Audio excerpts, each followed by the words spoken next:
Brian, as I look at these people right here, I'm not thinking Baywatch. Yeah, absolutely. I'm not thinking Baywatch. Excuse me. I'm not thinking I trust the migrants to be watching my children in the swimming pool. But also, oh, that old-fashioned Republican racism on Fox and Friends. Look at those people. They're not hot like Baywatch. Screw them. They're trying to survive in difficult circumstances. They've been through a terrible ordeal, the likes of which you, DOOCY, could never imagine experiencing a microsecond of. They're not hot. They're not in bikinis. So look, if it's not already clear, they're responding to Eric Adams, mayor of New York City, yesterday, saying that because there is a gap where they don't have enough lifeguards and they need more, maybe some migrants who have the skills, and he worded it in the worst way possible, could fill that role, okay? Because they need them, okay? And right now, migrants have to wait like 6 months before they can get a work permit. There are jobs that need people, so maybe we could let them fill that role. Now that is lost on right-wingers. The comments on Twitter about this story are all, they're trying to give jobs to illegals and take them from Americans. Like, no, you doink. Americans aren't filling these jobs, and they're jobs that are needed. Americans want to go to the beach and have there be lifeguards, but there aren't. This would be a good thing, but racism, as it so often does, ruins everything.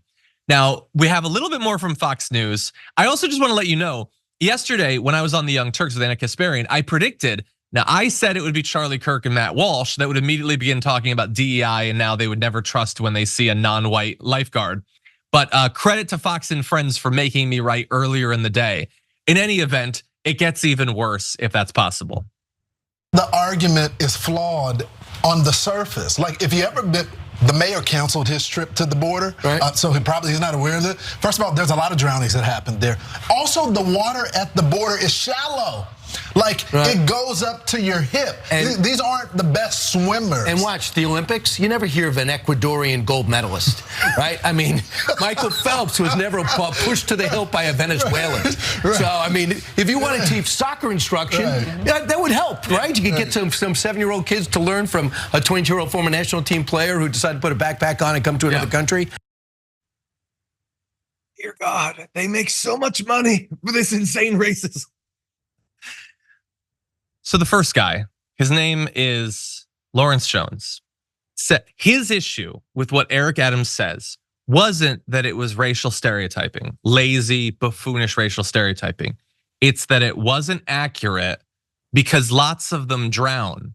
And he points out that migrants drown trying to get to America, not as like, this is a tragedy. It's, see, they're drowned. They're not even good at it. They can't teach my kids.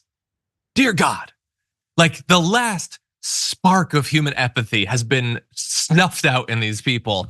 And then he directly contradicts himself by saying they drown, which they do because it's terrible. And sometimes there's like razor wire barriers that Greg Abbott puts there.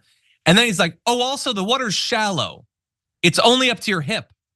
Then how are they drowning, you madman, you buffoon, you clown? How are they drowning? And again, all of this is just so clearly they would be tested, you idiot, if they were gonna serve as a lifeguard. Why do I need to explain this to 4 full-grown adults who are paid lavish salaries to give their expert opinions on the news? They're not just gonna let anyone from Ecuador do it. They're gonna test them. But there are lifeguards that are needed. Again, as with so many other aspects of the story, that is completely ignored so they can push a little bit of casual racism. Like, you never hear about an Ecuadorian gold medalist, only white people get awards, says Brian Kilmeade, who twice a year says something reasonable and the rest of the time does this.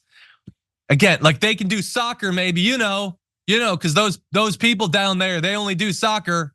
He gets paid millions of dollars a year for those gems, those jewels of wisdom.